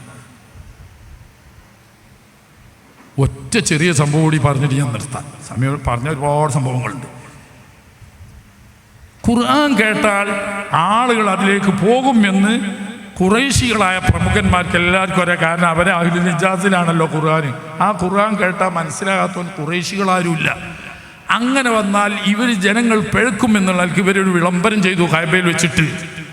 ദാറുൻ നദ്വയിലെ തീരുമാനപ്രകാരം എന്ത്, ഒരാളും മുഹമ്മദിന്റെ ഖുർആൻ കേൾക്കാൻ പാടില്ല. ലാ തസ്മഊ ലിഹാദൽ ഖുർആനി വൽഗൗ ഫീഹി ലഅല്ലകും തഗ്ലിബൂൻ. നിങ്ങളാരും ഖുർആൻ ഓതുന്നത് കേൾക്കാൻ പാടില്ല. ഖുർആൻ നിങ്ങളുള്ളോടത്ത് ഇങ്ങോട്ട് വന്ന് ഓതുകയാണെങ്കിൽ നിങ്ങൾ ബഹളം ഉണ്ടാക്കിയിട്ട് ആർക്കും കേൾക്കാൻ പറ്റാതെ ആക്കി കുളമാക്കി കളയണം. വിളംബരം ചെയ്തു എല്ലാവരോടും. പക്ഷേ നബി സല്ലല്ലാഹു അലൈഹി വസല്ലമയുടെ വീട് രാത്രി ആളുകളെല്ലാം ശാന്തമായി ഉറങ്ങിയാൽ അർദ്ധരാത്രിയായി കഴിഞ്ഞാൽ നബി തങ്ങൾ എഴുന്നേൽക്കും. എഴുന്നേറ്റിട്ട് തഹജ്ജുദ് നിസ്കരിക്കുക. ഖുർആനിൽ അല്ലാഹു തആല നബി തങ്ങളോട് പ്രത്യേകം പറഞ്ഞിട്ടുണ്ട്, ഇന്നലക ഫിന്നഹാരി സബഅൻ തവീല. പകൽ ഒരുപാട് ഓടിപ്പായാനും കഷ്ടപ്പെടാനും അധ്വാനിക്കാനുണ്ട്, രാത്രിയാണ് ഓതാൻ നല്ലത്. അതുകൊണ്ട് യാ അയ്യുഹൽ മുസമ്മിലു ഖുമിൽ ലൈല ഇല്ലാ ഖലീലാ, വളരെ കുറച്ച് സമയം വിശ്രമിക്കാനേ പാടുള്ളൂ, ബാക്കിയൊക്കെ നിന്ന് ഖുർആൻ ഓതണം. വറത്തിലിൽ ഖുർആന തർത്തീലാ, ഈ ഖുർആൻ കേൾക്കാൻ വേണ്ടിയിട്ട് പോകരുത് എന്നാണല്ലോ ഓർഡർ. രാത്രിയായപ്പോൾ ഇത് കേൾക്കാതെക്കാൻ കഴിയൂല എന്നുള്ള അതിൻ്റെ വശ്യതയാണ്. അബൂജഹൽ പോയിട്ട് നബി തങ്ങളുടെ വീട്ടിൻ്റെ ഒരു മൂലക്കിൽ പുറത്ത് മുറ്റത്ത് തരുന്നത്, ശാന്തമായ രാത്രിയല്ലേ, പാതിരൻ്റെ ഒരു ഒച്ചപ്പാടുമില്ലല്ലോ. അപ്പോൾ ഉള്ളു നോക്കുന്നത് ഇങ്ങനെ കേൾക്കൂ. ഇങ്ങേ തലക്കൽ വന്നിട്ട് മറ്റേ മൂലക്കൽ വന്ന് അബൂ സുഫിയാൻ നിന്നു, അങ്ങേ മൂലക്കൽ പോയിട്ട് അഹ്നസ് ബിൻ ശുറൈഖ് ഇരുന്നു. ഇങ്ങനെ 4 മൂലക്കൽ 4 ആൾക്കാർ. ഫജ്ർ ഇങ്ങനെ ആകാനാവുമ്പോൾ ഇവർ പോവുക. ഇവിടെ അബൂജഹലുള്ളത് അബൂ സുഫിയാൻ അറിയില്ല, അബൂ സുഫിയാനും അബൂജഹലും ഉള്ളത് മറ്റേ അഹ്നസ് ബിൻ ശുറൈഖിനെ അറിയില്ല. 3 ആളും കേൾക്കുന്നുണ്ട്. കഴിഞ്ഞ് ഫജ്റാകാനാവുമ്പോൾ തിരിച്ചു പോവുക. പോകുന്ന വൈക്കുന്ന ഒരു 3 ആൾ കൂടി ഒരു വൈക്കലെത്തി. അല്ല നിങ്ങളെവിടുന്നായിരുന്നു ചോദിച്ചു, അത് നിങ്ങളിപ്പോൾ എവിടുന്നായിരുന്നു ചോദിച്ചു, അത് അല്ല ഈ സമയത്ത് ഇപ്പം നിങ്ങളെവിടുന്നായിരുന്നു ചോദിച്ചു. മറ്റു അതിപ്പോൾ അങ്ങനെ പറഞ്ഞാൽ എന്താ പറയാ, നമ്മൾ പോകരുത് എന്ന് പറയാ. എന്നിട്ട് നമ്മൾ തന്നെ പോയാൽ ജനങ്ങളറ്റത് അറിഞ്ഞാൽ എന്ത് പ്രശ്നവും. ഇവർ നേതാക്കന്മാരാണ്, വലിയ നേതാക്കന്മാർ തന്നെ പോവാ, ജനങ്ങളോട് പോകരുത് എന്നറിയാം. ആയിക്കോട്ടെ, ഇനി മേലിൽ പോകില്ല, ഇജ്ജ് പോകുമോ? ഞാൻ പോകില്ല. നിങ്ങൾ വരുമോ? ഞാനും പോകില്ല. മറ്റോ ഇജ്ജ് പോകുമോ? ഞാനും പോകില്ല. പിറ്റേന്ന് നേരത്തെ പോയി. കാരണം ഈ ഖുർആന്റെ മധുരം അവർക്ക് അറിയാതെ, അറിയുന്നവർക്ക് ആ ഖുർആന്റെ മധുരം അവരങ്ങോട്ട് വലിച്ചെടുക്കുകയാണ്. പിറ്റേ ദിവസം കൂടി അതേ രീതിയിൽ തന്നെ ഫജ്റാകാനാവുമ്പോൾ അവർ തിരിച്ചു പോകും. 3 ആളും നോക്കിയാണ് ഭയങ്കര മോശാതിട്ടോ. നമ്മൾ തന്നെ ഇതിങ്ങനെ തുടർച്ചയായിട്ട് പോവുക. ഇതാരെങ്കിലും അറിഞ്ഞാൽ ആളിടയിൽ തല ഉയർത്തി നടക്കാൻ കഴിയൂല. ഏതായാലും ഇനി മേലിൽ ഏതായാലും വരരുത്. 3-ാം ദിവസമായപ്പോൾ നേരത്തെ പോയി. അങ്ങനെ 3 ദിവസവും കേട്ട് 3-ാം ദിവസം പിരിയുമ്പോൾ ഒരു കരാർ എഴുതി. ഇയാള് അബൂജഹലിനെ സ്വകാര്യമായിട്ട് വിളിച്ചിട്ട് അഹ്നസ് ബിൻ ശുറൈഖ് ചോദിച്ചു, അല്ല അബുൽ ഹക്കമേ, നിങ്ങളാണല്ലോ ഇപ്പോൾ ഞങ്ങളെ വലിയ ചീഫ് ലീഡർ, ഒരൊറ്റ സംശയം എനിക്ക് ചോദിക്കാണ്ട്. നിങ്ങൾ ഈ ഖുർആനെ പറ്റിയും ഈ മുഹമ്മദിൻ്റെ ഈ പ്രസ്ഥാനം പറ്റി എന്താണ് അഭിപ്രായം? അബൂജഹൽ പറഞ്ഞ അഭിപ്രായം നോക്കണം. അത് ഹക്കാണെന്നുള്ള കാര്യത്തിൽ ആർക്കാണോ സംശയം? പിന്നെന്താന്ന് ചോദിച്ചാൽ, നാട്ടിലെ വംശീയമായ പ്രതാപം, ഇതിൽ ഞങ്ങൾ ബനൂ മഖ്സൂമുകാരും ബനൂ ഹാഷിമുകാരും പണ്ടേ മത്സരത്തിലാണ്. അവർ വലിയ ധർമ്മന്മാരാണ്, ഞങ്ങളും അതുപോലെ ധർമ്മം ചെയ്തു. അവർ വലിയ യോഗ്യന്മാരാണ്, യുദ്ധത്തിൻ്റെ നായകന്മാരാണ്, ഞങ്ങളും അതുപോലെയാണ്. ഇങ്ങനെ മത്സരിച്ച് ഒരു മത്സര മൈതാനിയിലുള്ള പന്തയ കുതിര പോലെ മുൻവേറാൻ വേണ്ടിയിട്ട് മത്സരിച്ചോടുന്ന സമയത്ത് അവര് പറയാണ് മിന്നാ നബിയുൻ, ബനൂ ഹാഷിമുകാർ അറിയപ്പോൾ ഞങ്ങളെ കൂട്ടത്തിൽ നബി ഉണ്ട്. അന്നായുദ്രക്കുഹാദ, മറ്റേതൊക്കെ മനുഷ്യനെ അധ്വാനിച്ചുണ്ടാവും, പണം ഉണ്ടാക്കാനും ദാനധർമ്മങ്ങൾ ചെയ്യാനും പാവങ്ങളെ സഹായിക്കാനും ഉന്നത സ്ഥാനവാട്ടിലെത്താൻ ഒക്കെ അധ്വാനിച്ചാൽ സാധിക്കും. പക്ഷെ നുബുവത്ത് അധ്വാനിച്ചുണ്ടാവില്ലല്ലോ. അന്നായുദ്രക്കുഹാദ ഫമാദാ തുരീദ്, ഞങ്ങളുടെ ഉദ്ദേശം എന്താ? അൽ അദാവത്ത് ഹത്തൽ മൗത്ത്, മരണം വരെ എതിർക്കുക എന്നതാണ് എൻ്റെ ന്യായം, സത്യമാണെന്ന് അറിഞ്ഞുകൊണ്ട്. അപ്പൊ ചുരുക്കത്തിൽ അബൂജഹലിനെയും അബൂ സുഫിയാനെയും അഖ്നസ് ബിൻ ശുറൈഖിനെയും ഉറക്കമൊഴിച്ച് നേരം പുലരുവോളം നബി സല്ലല്ലാഹു അലൈഹി വസല്ലം ങ്ങളുടെ വീട്ടിൻ്റെ 3 മൂലയിലേക്ക് ക്ഷണിച്ചു വരുത്തിയത് ഖുർആനിൻ്റെ മാസ്മരികതയാണെങ്കിൽ, അള്ളാഹു തൗഫീഖ് കൊടുത്ത ആളുകൾ ഒരൊറ്റ പ്രാവശ്യത്തെ ശ്രവണത്തിലൂടെ ഉമറുൽ ഖത്താബ് റളിയല്ലാഹു അൻഹുവിനെ പോലെയുള്ള ഒരു മഹാവ്യക്തിത്വം പാടമാറി ഇസ്ലാമിൻ്റെ മുന്നണി പോരാളിയായിട്ടുണ്ടെങ്കിൽ, ഒരു കാലത്ത് പരസ്പരം കൊന്നവനും തിന്നവനും മരണക്കിടക്കയിൽ കടന്നുകൊണ്ട് ഒരു തുള്ളി വെള്ളം മറ്റുള്ളവർക്ക് സൗജന്യം ചെയ്യുന്ന അവസ്ഥയിലേക്ക് ഉയർത്തിയ ഡാർക്ക് ഏജിലെ പുത്രന്മാരെ ഖുർആൻ സംസ്കരിച്ചെടുത്ത് അസ്ഹാബി കന്നുജൂം ബിഅയ്യിഹിം ഇഖ്തദൈതും ഇഹ്തദൈതും എന്ന് ഹദീസും وكذلك جعلناكم أمة وسطا لتكونوا شهداء على الناس ويكون الرسول عليكم شهيدا. ലോക അവസാനം വരെ വരുന്ന മനുഷ്യകുലത്തിൻ്റെ മാതൃകാ പുരുഷന്മാരായി നിങ്ങളെ അള്ളാഹു അവരോധിച്ചിരിക്കുന്നു. അങ്ങനെ നിങ്ങളെ ലോകത്തിൻ്റെ നീതിമാന്മാരായ ഉമ്മത്ത് സുസ്താക്കി എന്ന് പ്രഖ്യാപിക്കുന്ന അവസ്ഥയിലേക്ക് ഖുർആൻ 23 കൊല്ലം കൊണ്ട് 3000 കൊല്ലത്തിൻ്റെ ഇപ്പുറത്ത് മതവും സംസ്കാരവും വേദവും അറിയാത്ത പടുജാഹിലുകളാകുന്ന കാഫറുകളെ ലോകത്തിൻ്റെ ഉത്തമ മാതൃകകളാക്കി, ലോകത്തിൻ്റെ താലതുര്യരാക്കി ഖുർആനും ഹബീബ് സല്ലല്ലാഹു അലൈഹി വസല്ലം വ്യാഖ്യാനവും സമർപ്പിച്ചു പോയിട്ടുണ്ടെങ്കിൽ ഖുർആൻ പശ്ചിമേഷ്യയിൽ വരുത്തിയ സ്വാധീനം എന്ന വിഷയം 1 മണിക്കൂറും 1 ദിവസവും ഒന്നും പറഞ്ഞാൽ തീരൂല. എന്നാലും ഒരു സാമ്പിൾ ചിലതൊക്കെ പറഞ്ഞിട്ടുണ്ടാവും എന്ന് വിചാരിക്കുന്നു. കുറച്ച് നീണ്ടുപോയി. ഞാൻ നിങ്ങളോട് ക്ഷമ ചോദിച്ചുകൊണ്ട് 10 മിനിറ്റ് കൂടാതായിപ്പോയി. 9 മണിക്ക് നിർത്തണമെന്ന് കരുതിയാൽ കുറച്ച് നീണ്ടുപോയി. അല്ലാഹു തആല ഖൈറിൻ്റെ അഹ്ലുകാരിലും ഹക്ക് മനസ്സിലാക്കി അത് പിന്തുടരുന്നവരും അല്ലാഹു നമ്മളെ ഉൾപ്പെടുത്തുമാറാകട്ടെ. വാഖിറു ദഅവാനാ അൽഹംദുലില്ലാഹി റബ്ബിൽ ആലമീൻ. അസ്സലാമു അലൈക്കും വറഹ്മത്തുള്ളാഹി.